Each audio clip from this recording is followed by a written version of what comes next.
ko nga alam kung paano isisingit yun, Manay Loli, dahil puro kami comedy skits ngayon. Tapos biglang may interview. Parang malabo yata, tsaka medyo makulit din kayo, no? Ay, naku, wag mo akong daanin sa pa-cute mo direct, no? Reasonable ang request ko.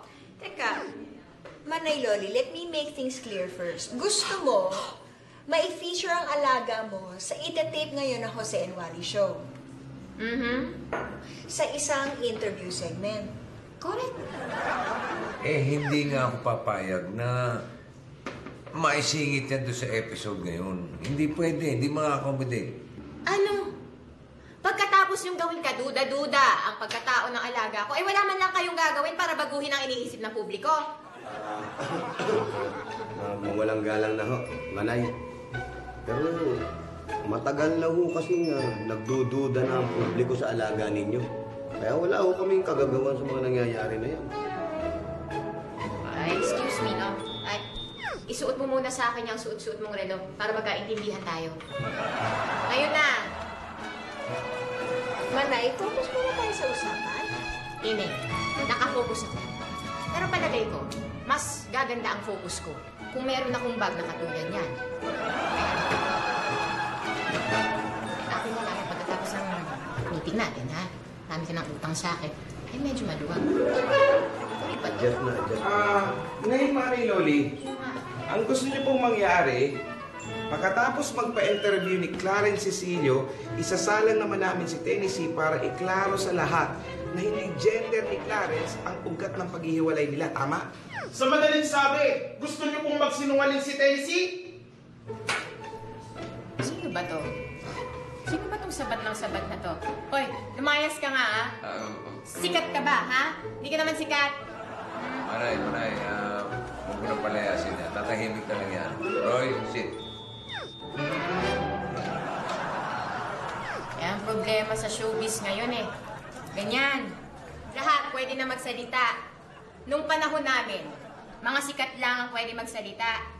Mga sikat lang ang may say, no? Ewan ko po sa ibang istasyon o di naman kaya sa panahon ninyo, ano po. Pero sa istasyong ito, kahit sino pwede magsalita. Kahit yung mga mahirap kausap. Asan yung papeles nito? Wala po sa akin eh. Na kanino? Baka sinala mo na to, ha? Hindi po, totoo po, direct po yan. Bigay sa akin yung direct. Bigyan mo rin ako dito, ha? Excuse me, sweetheart. Kailangan namin ni Jimboy ng duckable cameras.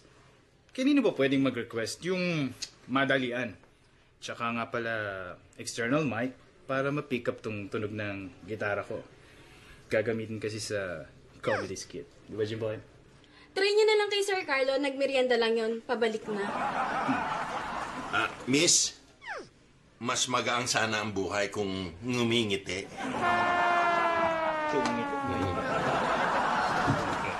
Hi, boss. Hindi mo sa marketing, ha? Hi, Boss Ramon! Oh, hi. Oh, kumusta? Ba't po parang malalim yata iniisip nyo? Hindi naman malalim. May pinaplano lang ako, eh. Sir Ramon, how are you today? Oh, I'm good. Teka muna. Gitara ba yan? Yes, sir! Di ba nagko-compose ka? May konting talent lang po. Bakit, boss? How fast can you compose a song? Bakit?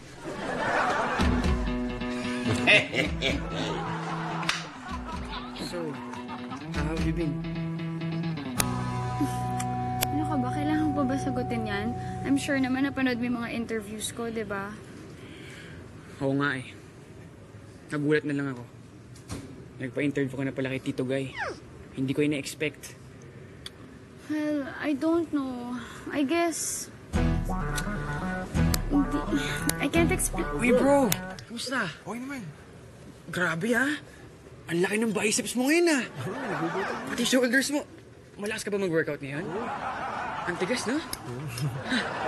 Ayos, okay ah. Saan ka ba? Ano, may pupuntahan ako. Mabalik ko to doon. Sige bro, next time na lang. Next time.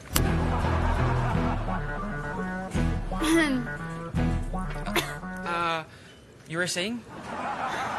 I guess I just got tired of waiting. Waiting for? Clar, alam mo yun, a real commitment from you. Yun lang naman eh. It's just that pakiramdam ko simula nung tayo, kulang yung binibigay mo. And parang hanggang business deal na lang. Clar, alam mo namang iba yung tingin ko sa'yo, di ba? Di ba, right from the very start? Hi, Clarence. Uy, dude! Dude! Kamusta kayo? Ayos ka lang?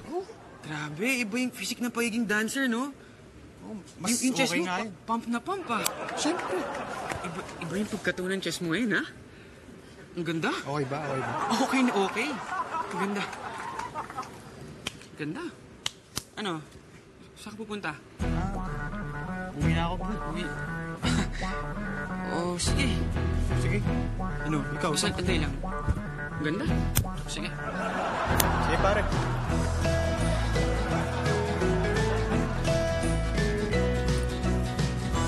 You know what? You're so weird. Parihab ka nga.